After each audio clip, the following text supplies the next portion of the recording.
Because of NLP, you learn a lot of hypnotic language patterns and command words.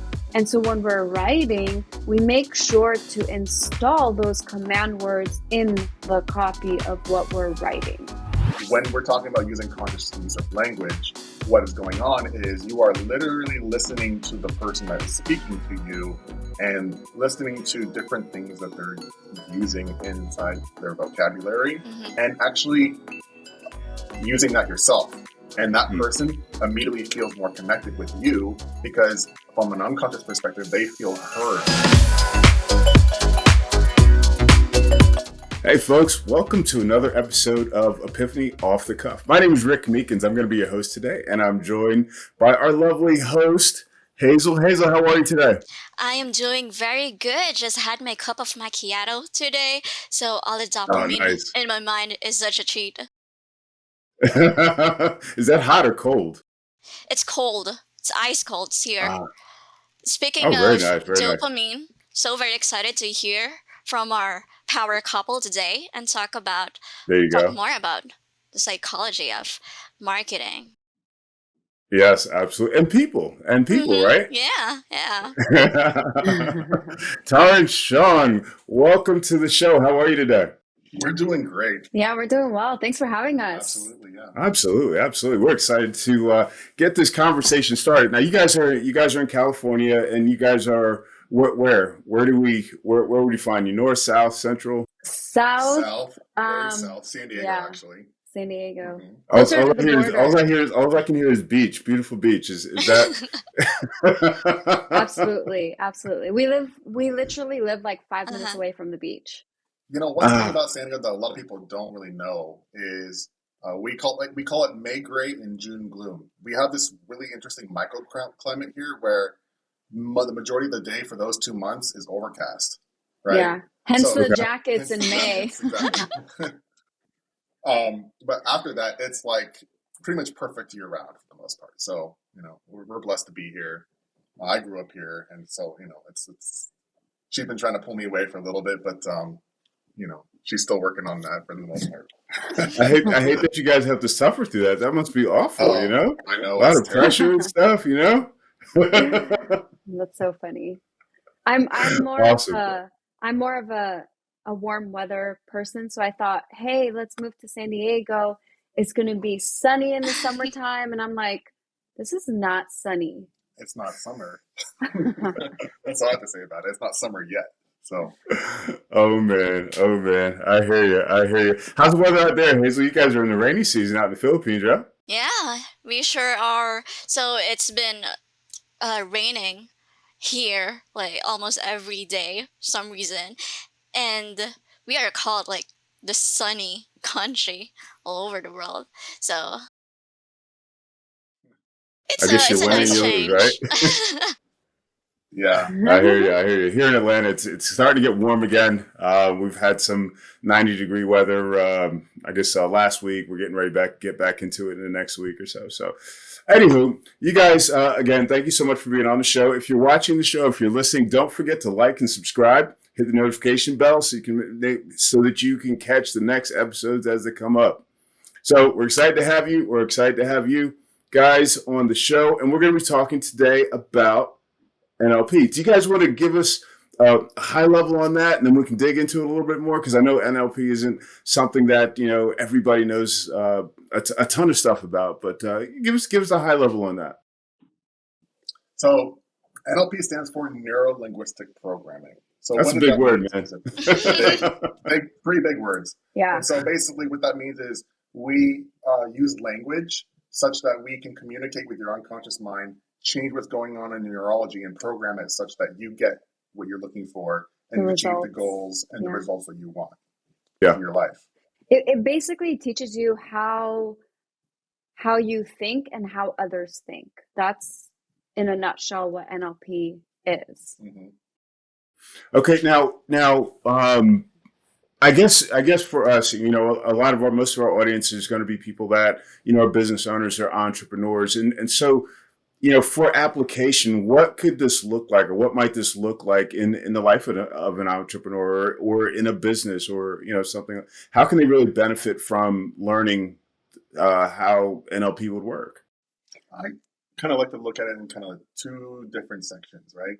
You have the techniques and the tools that NLP can impart to a person, and they can use those in their everyday communication with others, right? So that Mm-hmm. you are able to communicate way more effectively, pick up on little subtle things that are going on with the other person, and respond in such a way that ends up with the result you're looking for that conversation or that person's behavior, right? Yeah. The second thing is, because we're able to speak to you from an unconscious perspective, we can program your neurology such that you change literally the behaviors and the way you think about certain things. So things that might be holding you back or stopping you or is like a roadblock for you, we can Mm-hmm. get down to the bottom of what's truly going on, right? Mm-hmm. Underneath the surface. And uproot that and make it so that, and install new behaviors so that you do all the things that you want to do, and achieve the goals that you want to achieve. And oftentimes we find that our clients, the problems that they think they're having, the real problems are stuff that are completely outside of their awareness. They didn't even know that was going on, right? Yeah. And once Yeah. those are solved, it's almost like a ripple effect. Things just kind of take care of themselves. It's pretty awesome to see. To add Okay. to what Sean is saying, I also look at neuro-linguistic programming as a lifestyle.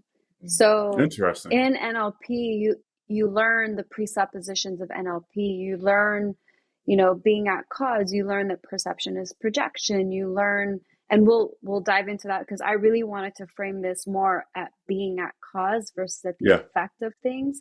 And that is a way of life. That is a choice that you get to make for yourself.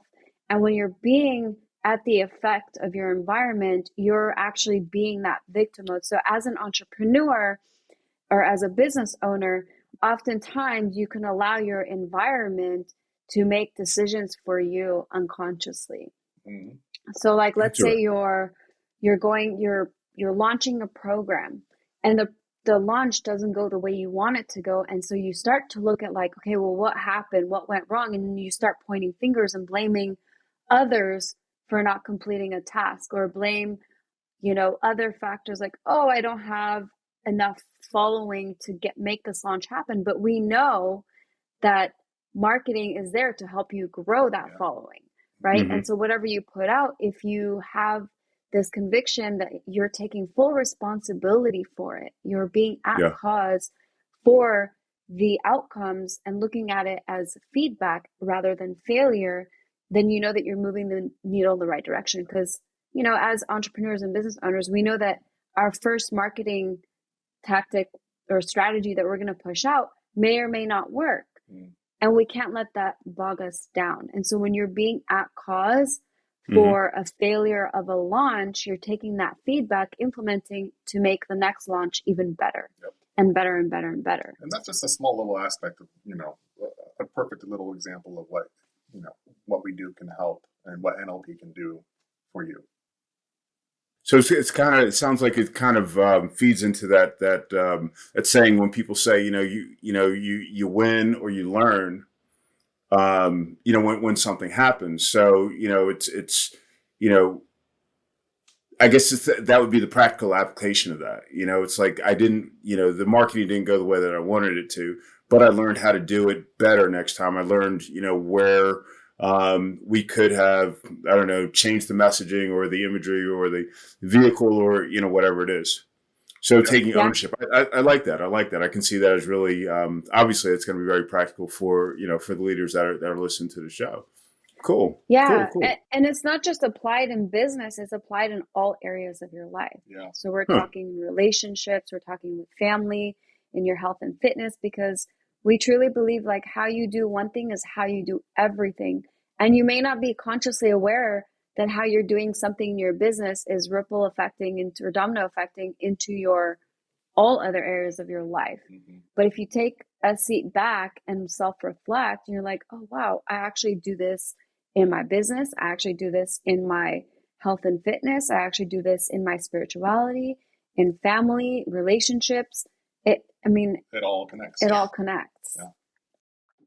That makes sense. That makes sense. Cool. So Cool. Cool. is there a way that we can systematize, use NLP to instill the same perspective, same lifestyle for an organization's employees? Good question. Absolutely. That's actually a great question. And I love that you said that, because it's about values. And we're on our social media now, this week, our main topic is values. And what are values specifically? And right? what are values? Well, when we talk about values, we're not talking about your conscious idea of what values are. Oh, I want to be a good person. I want to be ethical. I want to be honest. Those are all great aspirations to have. What values really are the things that are important to us, and they determine what behaviors we do. So, for example, let's say I'm trying to lose weight. However, unconsciously, I have a very strong value of being comfortable, right? Unconsciously, then I'm going to do the behaviors to keep me comfortable. However, losing weight requires me to be uncomfortable, right? So if I have to be uncomfortable, but my value from an unconscious perspective is comfortable, guess what? I'm going to be snacking. Yeah. I'm not going to be going to the gym. I'm not going to be losing the weight, doing the things I need to do to get that goal, because my values are not in alignment with that goal, right? And to answer your question, Hazel, when you look at a company, and let's say you have the leader, the CEO that has employees or teammates that work under them, and it's a whole full organization. When we go into an organization, we want to make sure that the team leader's values are in alignment with the team. And this is where usually the misalignment happens in organizations. It's because the employees do not hold the same set of values that the team leader does. So it's very important to have the team leader and the employees, like the entire team, hold the same values, so that the project or whatever they're working on can move forward in the right direction. Otherwise, there's always going to be butting heads, a values conflict. And we can also take it one step further. Those team leaders, they're in different departments, right? And one department might have a different value system than the other department. And the company itself can have its own values that they have. And so aligning the team leaders together to be in alignment with the company values is also another powerful tool. So we can basically go from the bottom up and the top down in terms of how we would like to work with different companies and identify where the struggle is happening for them. Yeah. So I would say the first step is for a leader is to have an exercise with their team to elicit everyone's values based in a business context, and then kind of take it from there and see whose values really align with each other. So there is an important distinction I want to make about values. We have different sets of values for different contexts in our life, right? So if it's in our career and business, we have a set of values. If it's in our relationships, we have a set of values. If it's in our health and wellness, we have a set of values. So in the context of working together with a company or a business or in your career, there are ways for us to elicit someone's values for that specific context. And if they are open and willing to it, be able to shift the values such that they align and you can hit a larger goal as a whole, as a company. As a company and a team as well. Yeah. I love that. That is powerful. It's kind of like self-discovery, but on an organizational level, and then understanding your employees' values, and make sure that you are aligned. Your organizational beliefs and vision, value system is aligned with theirs as well. I love that. And it's very powerful, because when you have that foundation and everyone's on the same page, lots of things inside the business that were causing problems kind of go away. And then the ones that are staying really are just technical issues, so to speak, right? So it's like, let's say, sales aren't going so well. If everyone's on the same page in terms of their values, It's just giving them some techniques so that they can implement those techniques and be better at sales. I right? love that. Yeah, Um, yeah. Because when you've got your brand identity established, then that can translate to your marketing and sales afterwards. mhm. Absolutely. Yep. And that, I don't know where I was going to go with that, but like I'm excited about this kind of stuff. So I need to talk about it. Well, actually, let me ask you this. Like, has there ever been a time in your life when you wanted to achieve X goal and your goal didn't happen because your values just weren't Yeah, aligned with the goal that you wanted to achieve? yeah, for sure, for sure. Mhm. Now, here's another question. That's a heavy question, actually. Have, It's a It is, loaded because one. it's taking you back to a place where, no one likes to go back to a place where they didn't achieve something that they really wanted to. Uh-huh. But Definitely. like, just don't look at it as failure, because there's only feedback. that's where the growth Yeah. happens, Yeah. right? Is those things that are uncomfortable.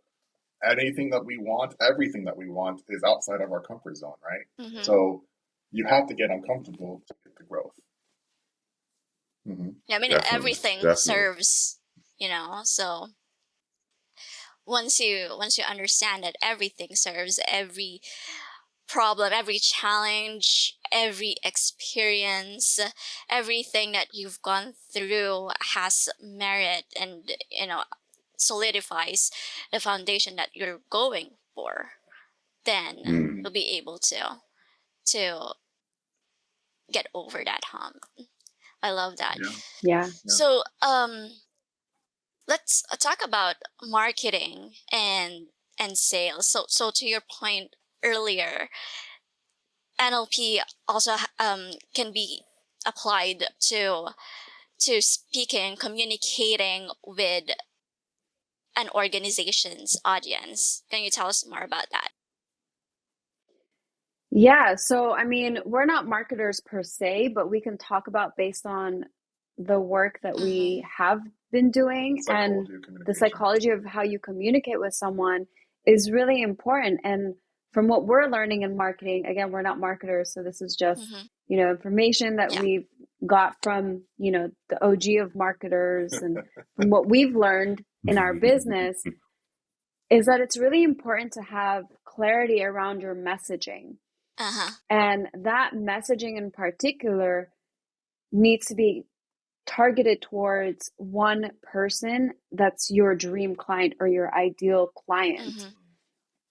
And what Sean and I have been noticing is that you have different facets of marketing. Like, you have your price shoppers, Yeah. you have your tire kickers, you have your fan club, and then you have the people that are just ready to buy, and they need you. Like, it has to be Tara and Sean, and or it has to be Rick, or it has to be Rick, or it has to be Hazel, right? right? So right now, like, a lot of the messaging that we're creating is a little in the between phase of the tire kickers, because the tire kickers are not necessarily going to buy from you, but they're going to eventually become your biggest fans, and you'll probably get most of the referrals from them. And so we kind of mix our content around to talk to specific people in like different places of the marketing matrix. Right? So the way that you communicate, so I guess, I don't know if I'm really answering your question, but to add to that, because of NLP, you learn a lot of hypnotic language patterns and command words. And so when we're writing, we make sure to install those command words in the copy of what we're writing. So, like, you're speaking to their unconscious. Exactly. Right? So you're speaking to that. Like, if you notice, like, a lot of these OG marketers, they'll be like, look, you really need to have this. Or they'll say, like, listen. Or they'll be like, listen up. I've got a secret to tell you. Or it could be like, consider this. Yeah. consider this, and then XYZ thing, whatever it is. So there are specific command words that you can use in your copy. That's good for marketing. Yeah. But in general, from NLP perspective, what is very powerful is using conscious use of language. And so when we're talking about using conscious use of language, what is going on is you are literally listening to the person that is speaking to you and listening to different things that they're using inside their vocabulary and actually using that yourself. And that person immediately feels more connected with you because from an unconscious perspective, they feel heard. For example, like if someone says, oh, I have this proposal and you're going to love it when you see it. Well, you know what I just globbed onto there? The word see. He or her, that person is using the idea of their sense of sight for the top of their mind, for how they think. So when I'm speaking to them, I'm going to speak to them, say, oh man, you know, I can see this is going to go really far. Instead of, but if someone is more about the auditory, right, they're going to say, that sounds really good to me. Yeah. Right. And if I start saying like, oh man, you know, this is going to be something that has some really great rhythm. Rhythm kind of works with the idea of listening and sound and stuff like that. And it's going to resonate with that person. And that's just like a small little subset of what NLP can do. So there's different ways that people, we call it internal representations. And when we talk about internal representations, we're talking about, okay, what are people usually, when they talk, are they more visual talkers? So do they use words like look, see, or are they more auditory listeners or talkers? So they'll use words like listen. Or are they more kinesthetic, which is feeling? So I feel like, how many times have you gone into a conversation with someone, they're like, oh, I feel like this. Yeah. They might describe something that feels really good to me. Right. So then you know that their primary internal representation is a feeler. And so it's really important for us as NLP trainers and practitioners to listen to the language that people are using so that we can start asking the right questions to get down to their root cause of their problem. Because again, most people don't know what's going on for them because most people approach life on a very surface level, and we help them dive deeper beyond that surface level. So think of an iceberg. It's like you're scratching the tip of the iceberg. We dive deep below that iceberg. We go at the very bottom layers through using NLP tools and techniques. I think it's a little difficult to say like what we use and how we use it because there's a ton of stuff. Like in sales, for example, you know, it goes back down to listening to the client, listening to their needs, and listening to the language that they're using. Yep. And then using the language that they use back to them. And then we take it one step further. And in our minds, we all have a strategy of how we do certain things, right? And you can catch on to the strategy by listening to how they're speaking, catching on to those specific words. So let's say someone has a strategy about how they purchase something, and those internal representation systems that Tara was talking about just a moment ago, you hear certain keywords that are used when they're describing how they went and bought something. So you ask them to give you an example, like, oh, that's a really nice watch you got on. How did you buy it? And you just start asking them questions about how they bought it, listen to it, right? And you basically decode what's going on in their head, the step-by-step process that's going on in their head, or how they made the decision to buy.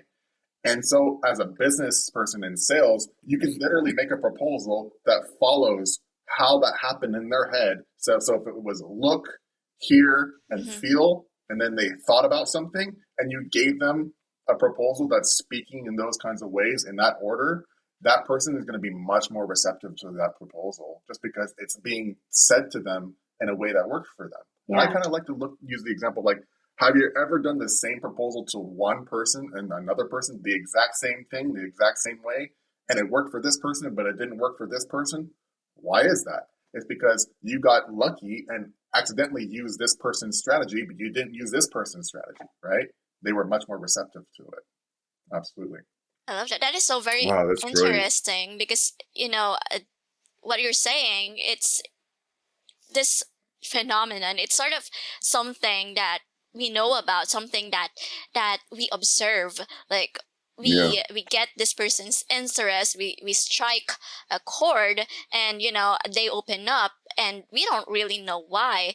But what you're saying right now, and I guess and I agree with you on this, is that we can actually build a process around it, systematize it, and integrate these techniques into our sales process. Yeah. Yeah. And that's because everything we do in life is a strategy. Mm-hmm. We have a strategy from how we brush our teeth, from how we put our clothes on, from how we make breakfast, how we cook, clean, everything. Even having sex is a strategy. So, everything that you do in your life is a strategy, from business to relationships, everything. And so we actually teach and train people how to identify those strategies and how to use them in a way that gets them a result they're looking for with people that they're interacting with. Wow, that's fantastic. I'm very That's good stuff. interested about It sounds like the sales aspect of it. Can you give us some examples of how NLP elevated the level of the sales process of a specific company in a specific industry? How did it play out? I mean, everyone uses NLP to Uh-huh. a certain degree. We could talk about Tony Robbins. He's an NLP OG. Yeah, he's an NLP OG, and he uses NLP in all of his marketing tools and techniques and in his selling skills. I think, greatest marketers. yeah, I think what you're asking us is for statistics, but we don't have those statistics. We can research the statistics if you like, to do all of that work. But I mean, there's a lot of people, a lot of marketers that use NLP techniques and strategies, to help them get clients, because what NLP does is it effectively loosens up other people's model of their world and invites them into a different lens, so they can start to look at things from a different lens. Mm-hmm. Now, if you want the sales strategies, I don't think the podcast is the right place to sit down and dive through all the sales strategies, because there's, again, a ton of stuff. There's a lot of foundational work or understanding that needs to happen before you can go ahead and just say, here's the sales strategy and why it works. There's a lot of understanding that needs to happen before that, which is what we do. We train people so that they can. Totally get that, for sure. Yeah. Rick, you were going to say something? Yeah. Yeah, I was going to say, it sounds like, a part of it, or, some of this has a lot to do with how you're influencing people. I heard you talking, I guess, about some level of mirroring, I guess a term that we use a lot of times in sales, and perhaps even like reframing. Did I catch that? Yes. Yeah, we didn't use those words. Can you go into reframing a little bit? I've heard, people talk about that from time to time, but it seems like something that would be a powerful tool. Sure. Yeah. So real quick, I just want to touch on mirroring, because it'll be like maybe 10 seconds. So mirroring, everyone seems to use mirroring these days. We teach you exactly what the things you can do to mirror and what to look for when mirroring a person. That is actually the effective portion of mirroring. So that's a part of NLP where it's very, very specific. That's part of building rapport with someone. Yep. Okay. And so did you want us to touch on reframing? Yeah. So reframing is actually removing the intent from behavior. So super high level, right? Yeah, that's super high level. So what we mean by that, if someone says, "Oh, I can't do that," there's so many different ways that we can reframe that, and we can say, like, well, when did you decide that? Because it was a decision that someone made, like, I can't make $10,000, just for example. And it's like, okay, well, when did you decide that? And so it's kind of like taking them in that route. You can also reframe them to be like, oh, okay, so what are the things that you're currently doing that's helping you get to that 10K mark? And then it's like listing out all of the things, be like, okay, well, so do you still believe that you can't make $10,000? So it's like reframing the way you think about something and turning it into a positive reframe, right? Like, I'm not making $10,000. Well, hey, guess what? You can add yet, right? Because yet is such a powerful reframe. It's such a powerful word. And Sean loves to explain the yet part. So I'll give you the yet. So yet, I like to say, it activates the motivation driver inside your head. Because when you say yet, if you don't put the word yet, I can't make $10,000, period. That is it's just a statement. It's a guarantee from the unconscious perspective. However, if you put the word yet afterwards, it's telling your unconscious mind that I'm not there yet. However, I will be there soon or in the future, right? It's going to happen. It just hasn't happened yet. And so there's a big distinction between the two, because whatever we tell our unconscious minds is how we're actually going to show up in the world. Now, when it comes to reframing inside of a sales context, there are many different structures of how you can reframe someone, right? So in the scenario of sales, we would teach you the different ways you could reframe someone. And once you understand the frameworks of how to do that, you can take those reframes and say, this structure applies here, this structure applies here, or this would get that result, and do it on the fly, so that I'm not just here giving you examples for you to regurgitate and prep and stuff like that. Yeah, because I think there's about, if I'm not mistaken, there's about 19 different patterns of how you can reframe someone in a sales call. So it's a lot of deep patterns. And so what we like to do is we do give examples so that you can grasp onto it fairly quickly. But the goal is to have it so that you have a really good foundational understanding to the point where it's almost second nature and it just happens for you on autopilot, right? A lot of what we do is built around the fact that we want you to become amazing at what you do, such that you don't think about it anymore. It just happens like that on autopilot. Yeah.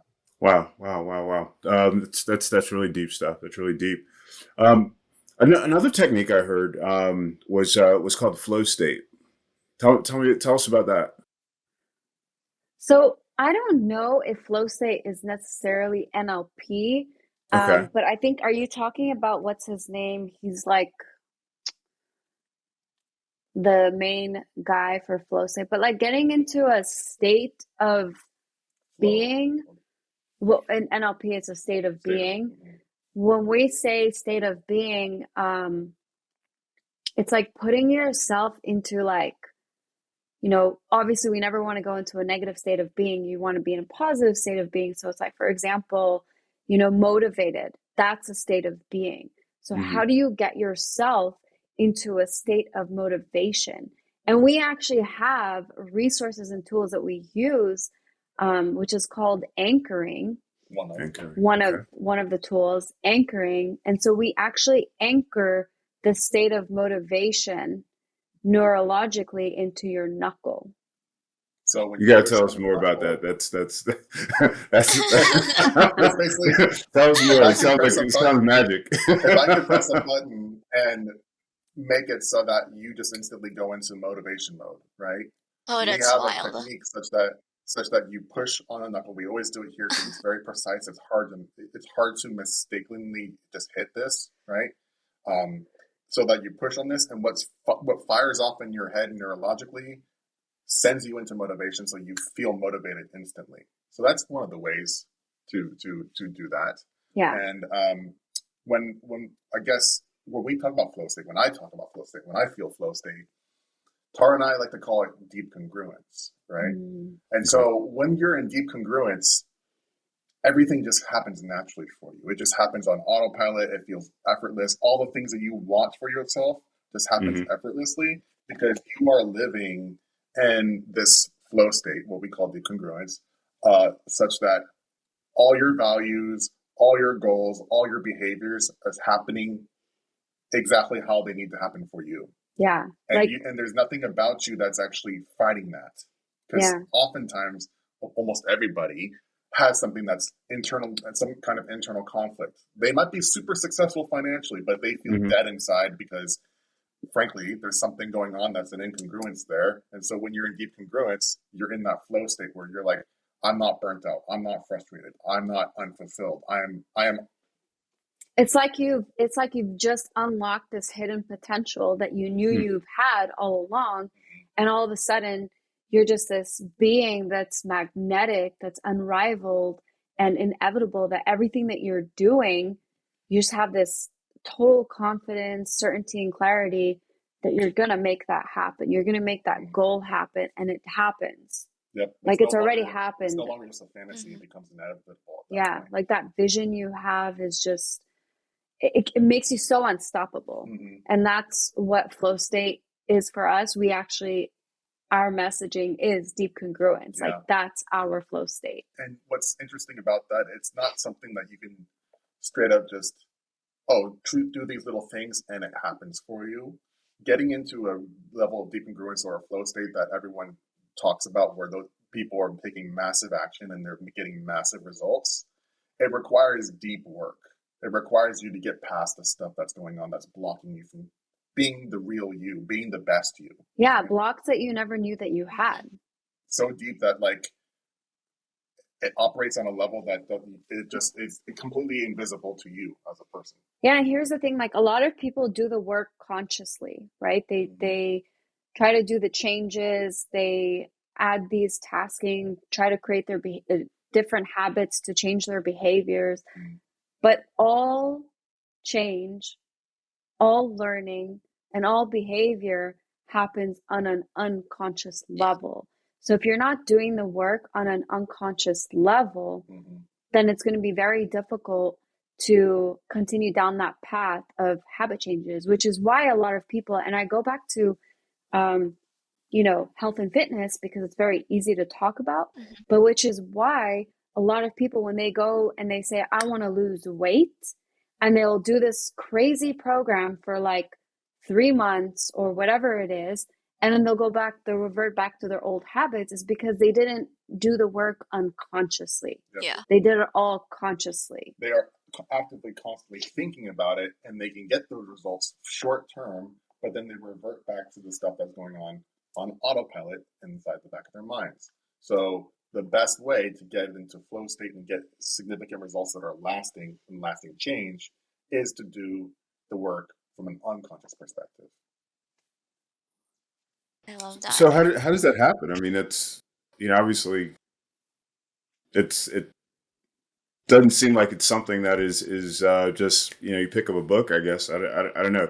How do we, communicate with our subconscious? How do we convince our subconscious? How do we connect with that so that we could actually appreciate, the type of change that you're talking about? Yeah, that's a great question that you asked. Just to build on that question, does it start with like simply shifting your language and then going from there? I mean, you could do that on your own, but here's the thing, like a doctor doesn't operate on themselves. They just can't. They need someone to operate on them. So you can do the surface level work, and that can take you like months, or even actually not months, it will take you years to start shifting. Or you can, I'm not trying to promote us, but you can hire someone like us and do a breakthrough with us, get into this like 2-day incubator where we really get down to the root cause of your problem. And then we start to do all that clearing. And then we install all of the positive things neurologically for you and a new strategy that works for you. And then the rest is up to you by taking action and focusing on what you want. So there are 3 requisites for change: clearing, taking action, and focusing on what you want. And after those 2 days, we send you off with tasking to do. And we check in with you on 30 days, 60 days, and 90 days to make sure that you are reinforcing that new neurology that's going on. And that's absolutely important and necessary in this process. But it's also really important to state and to make this very like consciously about like you as the client have to be 100% all in, 100% committed. Is not 100%. Yes, because if you're not committed to your journey and to yourself, then you'll just revert back to your old ways. So what's really interesting about what we do is we're guides. We're like a Sherpa for Mount Everest, right? We can't make you do anything. So all the change that happens is actually by you, and we're just here to guide you to the conclusion. Because guess what?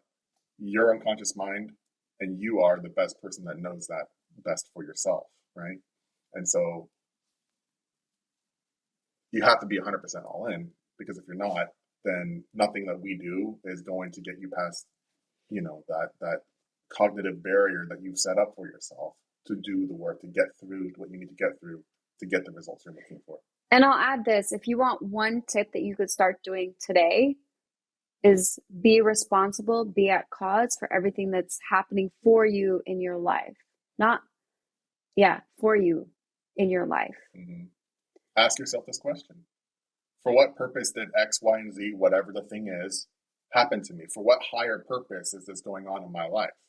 And when you can answer that question from a way that is more constructive and positive for your future, you're being at cause for that, right? It might not be your fault, but you're taking responsibility. And when you take responsibility for whatever is going on, the locus of control is back inside of you, and you can determine how you want to react to things.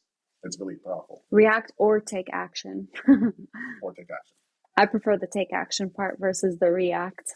But we're human, so sometimes we do react, but are you consciously aware that you're reacting to something right now? And what was the trigger? And are you able to actually take steps back to kind of see what just happened, learn from it, take the feedback and move forward, as opposed to reacting and then succumbing to being victim, which is what most people do, right? So you have a choice. You have a choice in everything that you do in your life. You can choose to be this old, disgruntled person and continue to be the older version of yourself, or you can shift and start looking at life from a different lens and having an open mind and actually doing the things to help you move that needle forward in your life and business. Yep. And there's one more thing I just want to touch on real quick. We mentioned earlier that you can start doing these steps and it could take you years to get through it. And the reason why we say that is because from a neurological perspective, our master encoding, like we like to call it, what is the programming running in the background, was programmed from when you were born till you're 7 years old. And so if you're unhappy with the results you're getting in your life, right, that's not exactly your fault, because you were programmed to make the person who was the closest to you, who raised you, happy, right? To make them happy, not to make you happy. And so, unfortunately, that program is still operating under that context, right? And so what we do is we go in to make it so that we can shift it so that it is now being programmed to run what makes you happy. And that way, you are able to do the things that you need to do on autopilot and get the results you're looking for. And aligned with your values, not other people's values. Right. Got you. Wow, that's deep. So whatever we learned when we were young, we're kind of carrying that. We're kind of building on it, I guess, if you will, as you're going through life, and we're learning. And I guess that's, you talked earlier about, things that may stop us from, say, whatever goal, that we had set for ourselves. Some people, for example, might have a fear of success, for whatever reason, perhaps based on something that they, experienced when they were very, very young. Am I on the right track with this? Is this kind of what you guys are? Yep. Yeah. It's something that they may or may not have experienced, or something that they may have experienced and they just don't really remember, but unconsciously it's there, right? Because our unconscious mind literally holds on to all the information that is inputting into our lives on a daily basis. And it represses memories we're not ready to deal with. Yeah. So that we can function properly, right? Right. And so, fortunately and unfortunately being that it's hidden from us, right? Fortunately, we know how to bring those up and handle those things. Yeah, without you having to relive that experience. The negative emotions attached to that, right? But that's exactly where the growth happens. That's exactly where the massive change happens, is in those moments that are being repressed, that you don't even know what's going on. And when those are resolved, like I said earlier, it's like a ripple effect. It changes everything. Mm-hmm. Absolutely. Wow, that's fantastic. So, Hazel was talking about this happening, across an organization. I mean, what does that look like? Does that start like at the, typically, I guess, change starts at the leadership level and then kind of trickles down? Or how would you guys go I guess the question is, how would you guys go into a company, that is not operating out of alignment, that, may not have those shared values, et cetera, et cetera? What would be your approach to, seeing that organizational change happen? So the first thing would need to happen is we would need to have, a chat with the leader, see what's going on, kind of ask the questions, like get more information. And then the second step is if they say, okay, we want you to come in and help us, then we would start at the leadership level, first and foremost, before we go down with the employees, and we would base it off the values. So we would do more of a values assessment and then take it from there. In terms of the work that we do is very personal when it comes to working with someone. So we have to build that rapport with that person. We can't just say, okay, everyone, we're about to do, this modality that we use, which is timeline therapy, this active imagination with all of you. Everyone close your eyes and let's just go ahead and do it. I mean, we could do it in a group setting, but more oftentimes it fails because you really need to build that rapport with someone before you do active imagination with someone, because you're really building that personal relationship with the person. So it's really important for us to get in with the leader first, connect with the leader, help the leadership team, get them all aligned with the same values, and then we can work with the teams. Yep. And so it starts at the top first. It starts at the top first. And typically we find that when it comes to the lower portion, from a sales perspective, when it comes to businesses and sales, what's going to address those needs, I kind of mentioned earlier, once you take care of the values, it's just techniques at that point. Yeah. Right? Then we teach the techniques to the sales team so that they can be much more effective when they're going and talking to their potential clients. Yeah. Right? So that we can build rapport, that we can match and mirror much easier, that we can listen to the words that are using and use conscious use of language so that client will feel heard and want to sign on the dotted line almost immediately. Yeah. And then teach them also how to know, because, some people don't have, everyone has feelings, but some people aren't so in tune or connected with their feelings. So really teaching them how to read someone's physiology, right? Knowing how to use their eye patterns for certain things, knowing if their physiology is shifting in color or to match and mirror their tonality. It's very important that you build rapport with someone before you sell them anything. And it's very subtle. And it's very, very subtle. Those little subtle things that make the difference. It's the difference that makes the difference, right? Because you can have scripts all you want. Scripts only get you so far. The best salesmen, right? It's not the scripts that got them to be where they are. It's those subtle things that they've internalized. Maybe they've been trained in NLP or not, right? But somehow, just through life experience, they've learned how to do some of these things, and it's been very effective for them. And we just systematize it. Yeah. Wow. So you got any more questions? I'm good. This has been an amazing talk. Yeah, right? How'd you guys get into this? So, let's see here. My older sister, she's in timeshare sales, and she hired a coach to help her develop her skill set in that area. Well, that coach just happened to be trained in NLP. She was a trainer of NLP, and she didn't necessarily call it that. Over the next 3 years, my sister became basically her right-hand woman, and they became very close friends. And so she went on to learn NLP herself, and she's like, oh my goodness, Sean, you got to learn this stuff. It's really impressive. And so I was a hem and haw for a little while and wasn't really into it. And then I got into it before he did. Yeah. So Okay. I basically said, her coach is amazing. Tara, you should talk with her. She ended up, working with the coach. And then she's like, no, this is actually just really good stuff.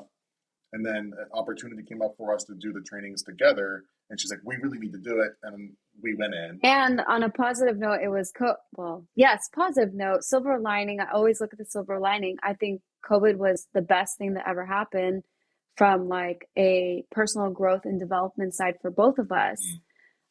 Because we were able to use our time to do these trainings, because these trainings are intense. They're not like, let's, take a whole year to do it. No, it's, 7 days for the first foundations. Your mind is fried. You're just like, what just happened here, And then it's like, then you have a 12-day for the second part. So the first part is the foundations, the NLP practitioner. It's only 25%. And it's just of the work. Yeah. It's just to kind of loosen up your model of the world and teach you how to start looking at life from a different lens, because we're often so sucked in to our environment, right? And we're only as good as our environment. Like our growth is conducive to our environment. And so the other 75% was 12 days intensive training of learning the other part of like basically the body of the work of NLP. And then the third was the becoming trainers of the work, right? And that was 18 full days, like 16-hour days, back to back. Yeah. Programmed in such a way that they overload your conscious mind so that they can actually educate you from an unconscious perspective. So like we would have like a good 12 hours of a class, and they're like, okay, go home and do 4 hours of homework and then come back the next day. Yeah. Like And it's very mind-blowing, because like I look at old videos of myself having conversations, and like my old mastermind like 2 years back in like 2020, in 2020, and I'm like, who is that? Like it's day and night. Like my confidence level has gone up, my self-esteem has gone up, the way that I look at things is so different.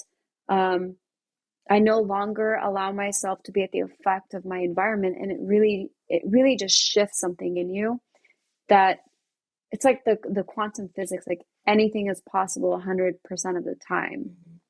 You just got to believe it and know that it's happening for you. Yeah.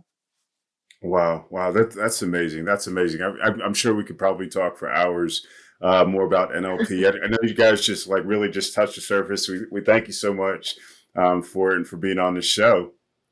Hey, guys, thank you for having us. Absolutely. Is there anything you want to give the audience, just in closing, you want to give us some information about how people might get in touch with you? And of course, we'll put the information in the show notes as well. Yeah, sure. So I think for me, the best way to get in touch with me is through Instagram, because it's like quick, direct. I usually delete all the messages that incoming on Facebook because they're always spammy. So Instagram, you can find me at Evolve with Tara, EVOLVE with Tara, TARA. And same for me, Instagram, and I am. This is Schex, SCHEX, and that's just part of my last name. So that's kind of where you can find us and reach out to us. Yeah. And cool. Send us a DM, message us, interact with our content. We actually love when people interact with our content, so we can have open conversations within the content thread, which a lot of people on Instagram don't do. So we're trying to change that. Yep. Awesome. Awesome. Fantastic. Well, folks, you know how to get in touch with them. I think it would be great even to just have a conversation, learn a little bit more. Guys, again, this has been great. Thank you so much for joining us today. And folks, thank you for watching, listening to another episode of Epiphany Off the Cuff. We look forward to seeing you next time. Don't forget, subscribe, hit the bell so you get notified next time we drop a show. Take care now. See you guys. Bye. Thanks for watching another episode of Epiphany Off the Cuff. Please make sure to subscribe and hit the notification bell so you know when the next episode is going to drop. And don't forget, we're on podcasts as well, so you can catch us on your favorite podcasting platform. We look forward to seeing you on the next episode of Epiphany Off the Cuff.